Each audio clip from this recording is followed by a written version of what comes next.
Assalamualaikum warahmatullahi wabarakatuh. Majelis Ulama Indonesia menyampaikan bahwa untuk mencegah penyebaran COVID-19, sholat yang dilaksanakan di masjid harus menjaga jarak. Syekh Imran Husin di video YouTube-nya menyatakan bahwa sholat dengan menjaga jarak adalah bid'ah. Sebagai umat Islam, bagaimana harus menyikapinya? Saya mencoba menganalisanya dari sudut makna sholat dan akibat sholat yang tidak dikerjakan secara sunnah dari sudut pandang ilmu tasawuf. Muhammad Iqbal, sufi dan ahli filsafat dari Pakistan yang hidup di awal abad 19, menyatakan bahwa sholat adalah mengulang kembali tindak cipta Tuhan. Dengan kata lain, Tuhan menciptakan alam semesta dan segenap isinya dengan sholat. Dan manusia yang sholat merupakan bagian dari proses tindak cipta tersebut. Untuk memahami sholat adalah proses tindakan penciptaan, akan lebih mudah ketika kita meyakini bahwa benda mengada di otak kita.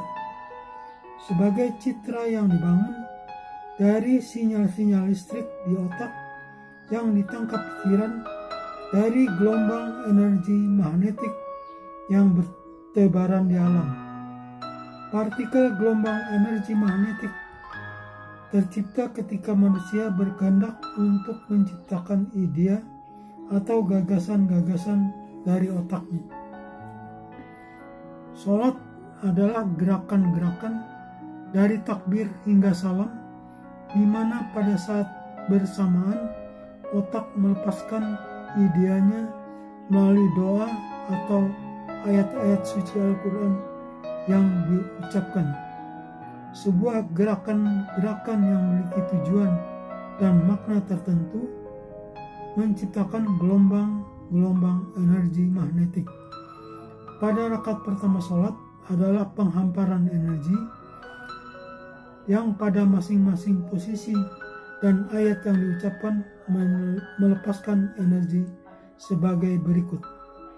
Ketika takbir dan niat sholat melepaskan energi malaikat, ruku melepaskan energi iblis, ibtidal melepaskan energi hidup atau energi umat Nabi Muhammad, sujud melepaskan energi jin, duduk antara dua sujud melepaskan energi umat Nabi Adam.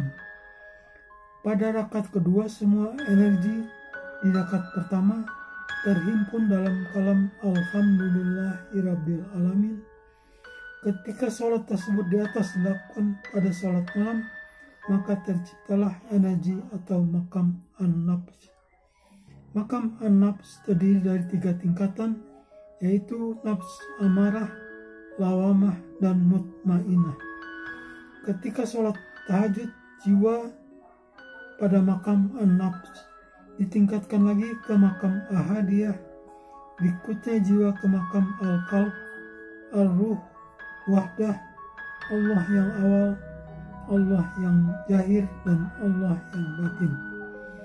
Pada sholat witir 5 rakaat dicapai makam al-qurb atau penghamparan. Makam ini dicapai oleh Nabi Ibrahim, kemudian Nabi Daud, Nabi Sulaiman, dan Nabi Isa alaihissalam. Makam terakhir akan dicapai oleh Imam Mahdi yang hidup pada makam ahadiyah hingga makam Allah yang zahir. Jiwa yang hidup pada makam al-ahadiyah hingga makam Allah yang zahir hidup di alam ketuhanan. Satu malam di alam ketuhanan adalah sama dengan 1000 tahun di alam zahir. Makam Allah yang batin hingga makam al-qurb yang dicapai Imam Mahdi adalah ruang dan waktu hidup bagi diri zahir.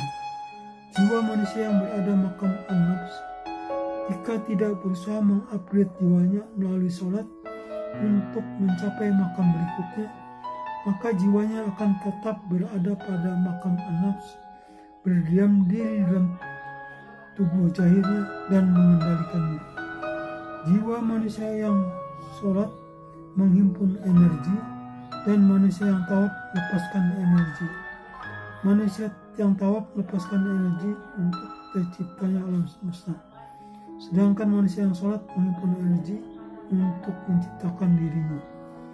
Demikian manusia mengulang kembali tindak cipta Tuhan ketika melakukan sholat dan tawaf, karena Tuhan wujud dalam jiwa manusia. Gerakan energi jiwa dalam waktu ketuhanan melebihi kecepatan cahaya. Maka hadirnya jiwa pada ruang dan waktu kita mengambil bentuk menjadi manusia. Demikian sholat yang dilakukan tidak sesuai dengan tuntunan syariah tentu akan terdampak pada proses kelanjutan penciptaan alam semesta. Alam semesta mengalami ketidakseimbangan energi, demikian pula pikiran manusia terdampak pula.